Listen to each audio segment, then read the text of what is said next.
According to an increasing number of neuroscientists, the brain is a prediction machine that constructs an elaborate simulation of the world based on as much its expectations and previous experiences as on the raw data hitting the senses. For most people, most of the time, these simulations coincide with objective reality, but they can sometimes stray far from what is actually in the physical world. So that was a quote from David Robinson's book, The Expectation Effect, and here to discuss it today is Adam Walker. So, Adam, good to have you back. Yeah, good to be here. I'm glad you started with that quote. That's the perfect starting point for this conversation. So that's great. This whole book, I struggle with this book because it defies logic. I don't like things that don't make sense. Like in this case, the book posits and then proves that the placebo effect works, which I struggle with in general. But then they go into how it works and say, Adam, I'm giving you a placebo, and then it still works. Like, no, that doesn't make sense. But again, they prove it with story after story. So it was fascinating. But you picked it, so why don't you kick things off here and tell us, why you picked this book and what it taught you? Yeah, I mean, so I've kind of long been a believer that our perspective directly affects and shapes our reality. And to your point, like to your opening quote, right, that our brain is a prediction machine, and it tends to see what it expects to see. Period. I mean, like like the end of story. Like that's just what it does. Like and so that's for good or for bad, right? And so if we expect okay, so let me back up. So this quote from early in the book was kind of perfectly summarizes this idea, right? So so-called quote complaining good sleepers, which are people who vastly overestimate how much time they spend awake and restless each night, are much more likely to suffer greater fatigue and poor concentration during the day, while, quote, non-complaining bad sleepers seem to escape the ill effects of insomnia. For the purposes of next day performance, we sleep as well as we think we did. Right. And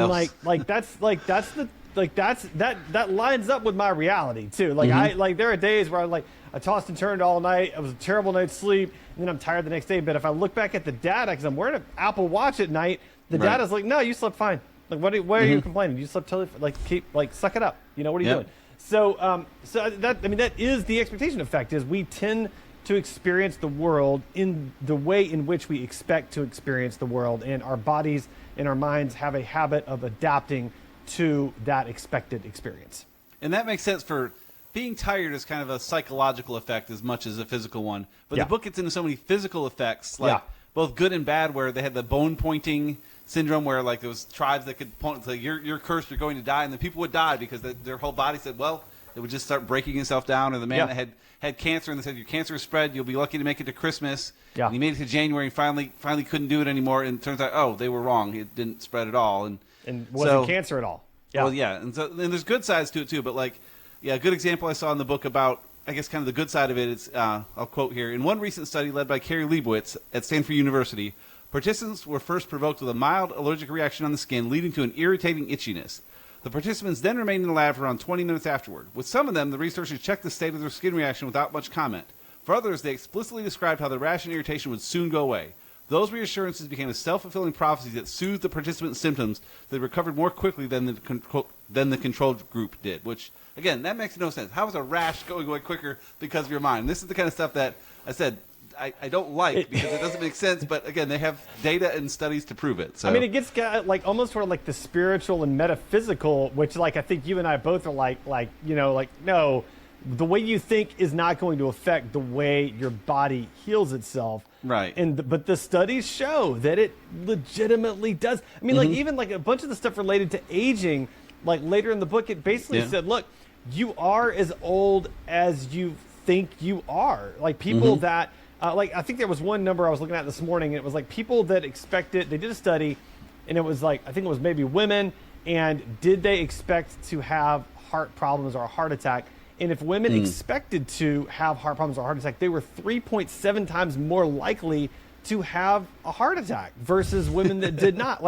It's just over and over and over again. It's really there's another quote in here, I think, with Alzheimer's as well. People with a more positive, this is the quote, people with a more positive attitude toward their later years are less likely to develop hearing loss, frailty, illness, and even Alzheimer's disease than people that associate aging with senility and disability. In a very real sense, we are as young as we feel. And so, if you expect to be disabled in your later years. You will be you'll predispose yourself to that versus if you don't.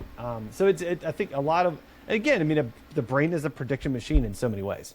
Yeah, it's interesting just kind of the steps through it. Like you mentioned, a lot of it is we see what we think we're going to see just in the world around us. Like I kind of know what books are over on the shelf there, and I can kind of glance, and yep, they're all there. I can't tell you exactly what's there. If you put a new one there, I would totally miss it. So I get that. And then sleeping, like, okay, our mind thinks we're tired, so maybe we'll get more tired. But then you get into, like, things like Alzheimer's and rashes and things that our mind shouldn't be able to control, but it totally does. Is just fascinating to me.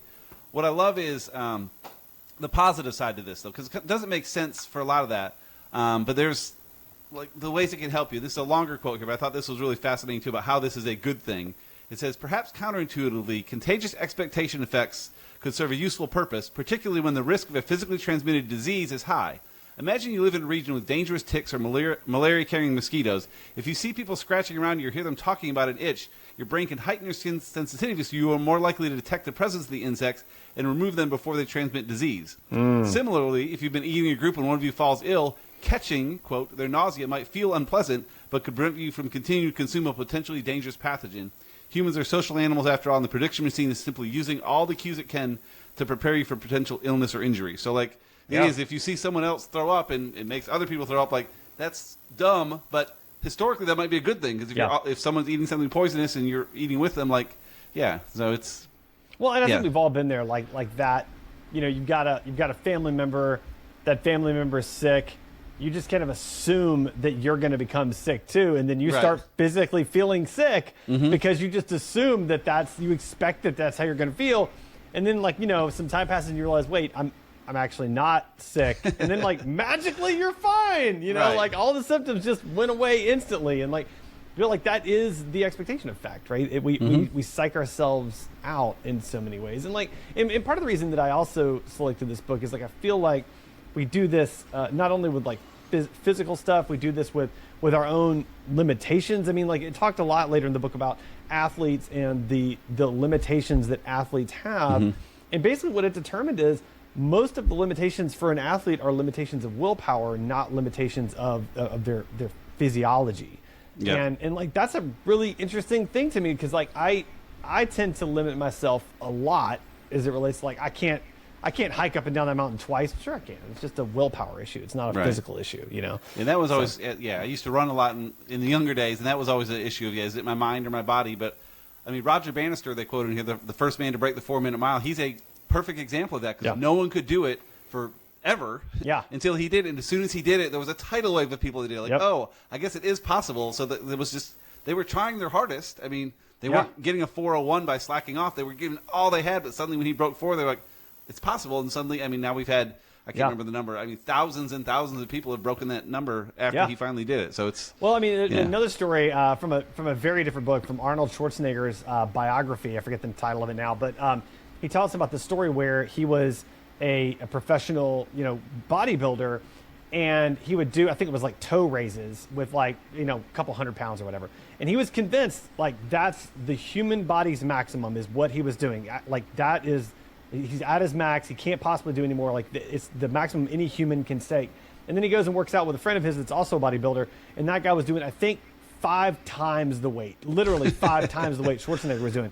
And he realized the limitation was completely and totally in his mind. Or look at David Goggins. David Goggins is the endurance sport superhero, and will do, I mean, insane amount of acts of physical endurance and strength. And he'll tell you when you feel like your body is done, you have 80% more you can put into it. It's always your brain that's holding you back, and I think that's true in so many different areas of our lives. It's our own expectations, it's our own brain, it's our own thoughts that are holding us back from the full potential that we have. Whether that's physical potential, whether that's potential in a conversation or a podcast, or in our business or school, or just whatever it is. It's our own brains that get in the way. Yeah, and again, it comes from just evolution, where the last 200 years are so different than the previous thousands, and so. Yeah. Things like that, your body's supposed to tell you to slow down to conserve energy in case you need to run away from a lion later, which seems rather unlikely for us. And so I wish I could there's so many things I wish I could tell my body, hey, push harder on this run because I have a car at the end. I can drive home after. I can give it all of this, but it won't do it. Or, I'm going to eat this extra cake, but just don't put it on my hips because, like, I don't need to save the calories for later. I'll have more food tomorrow. But, like, our bodies are kind of dumb in some ways, too, because those things made sense, though, historically. Like, to save all the fat you can, to save the energy you can, and to, exactly. One other thing that I love about the book, you're familiar with the concept of decision fatigue, and that's why, like, a lot of folks, and I mean, I do it a little bit, too, like, they have, like, one outfit. They're like, I can only make so many decisions in a day, so I'm only going to wear this one outfit over and over and over again, this one hat over and over and over again. Yep. And that saves on my decision fatigue. Yep. And what's interesting is there's a study in this book talks about where people that believed in decision fatigue experienced decision fatigue, where the quality of their decisions would go down over the course of time as they made more decisions. But people that did not believe in decision fatigue did not experience it at all. In fact, their decisions weren't affected by previous decisions. I mean, it depends on how you look at it. Like, you can, like, another interesting thing in this book that I try to share with my kids, because I've got some kids that have test anxiety, right? And so, like, I think one study they did in this book as well was like, all right, when you get stressed out, they would tell the student beforehand, when you get stressed out, studies show your brain is actually going to perform better than it would if you weren't stressed out. So you're actually going to do better on the test because of your stress. And that one reframe of how they thought about stress actually made the students perform better on the test versus students that got stressed out and then freaked out and then performed worse on the test because they thought stress was going to undercut their performance. And so, I mean, like, it goes back to, like, what do you expect? Because that's pretty likely what's going to happen. Yeah, decision fatigue is interesting because I think with clothing, that's kind of the example there. I suspect some people enjoy the act of going through the clothes and finding the right one, so it's an energizing thing to do. Whereas me, I'm like, what am I going to find to wear next? And I would love to just find, like, have some professional come get me the perfect outfit that just looks great, and I can just buy like 10 of them and just be done. Like, it works in. It's classy enough for business. It's casual enough here. Like, or just give me one of each, or make it easier. I have too many clothes and I never know what to wear. And so I have decision fatigue because I don't like doing that work. And so I already know going in it's going to fatigue me because I don't want to do it, and I'd rather have a simple one. But like my business partner Allie, I'm sure her closet is enormous, and I bet she loves it. Like going through and picking out stuff. I mean, women I think in general enjoy that more than men. But in all fairness, she has way more style than you do too. So I mean, there is that. That's what I'm saying. Right? Oh yeah, but she enjoys that. And that's true. I have no style. That's the other part of it. Give me a stylist just. Make me look good once, and I'll just run with it. So I can help you with that, but it's going to involve a fedora. So I can't do that. You've already got the up to you. hat selfie's already taken. I've checked; it's taken everywhere. So I can't get in on that one. So it's too bad. I like it. Yeah. So anyway, I mean I think we've covered the book pretty well. I think to me, the big takeaway is that we tend to experience the world the way we expect to experience the world, whether that's our health, whether that's conversations, I think you're married, you've always done, like, whether that's starting a fight when there's not a fight with somebody, however you're expecting to experience the world, that's probably how you're going to experience it. And I think the more we can own that is probably the better. Right, and that all makes sense to me. But taking it to the physical level is just the part that breaks the my brain. nocebo. I did like the studies about like how if they did not tell someone the side effects of the medicine, the person experienced the side effects significantly less than if they did tell someone the side effects of the medicine. Like, that was interesting. Yeah. I mean, the brain is crazy, man. Like the stuff. You have to be careful what you tell people because they will respond to it. Yeah, I was at the dentist last week after I've read this. He's like, "This might hurt a little bit." I'm like, "Don't tell me that. Tell me it won't hurt, and then it won't hurt." Like, tell me. Yeah, don't tell me it's going to hurt. Like, either don't tell me anything at all, or tell me this is going to be fine. Like, you're good. No big deal. Well, I think as a dentist, I kind of assume it's going to hurt, so you need to tell me it's going to be fine. So, I did so nocebo is a word I had heard before but didn't really know, but it's like the opposite of placebo, and I never knew the root of those, but placebo means I shall please, and nocebo means I shall harm. And so, if you think someone else has a rash, you kind of get the nocebo effect where you think you're going to get harmed, and so you will, even though nothing happened that physically should have caused it. And then placebo, I think we all know where, you take something thinking it'll help you, and it's not meant to help you, but it still helps you because you think it was going to help you. So, which I guess would kind of be like even the test, just kind of saying, hey, when you feel that stress, it's almost like a placebo. You didn't change anything. You just told them, when you feel the stress, that's a good thing. Like, oh, okay. Yeah. I guess it is. Like, well, I mean, and that's it. Like, a change in perspective can really dramatically affect an outcome like that. You know?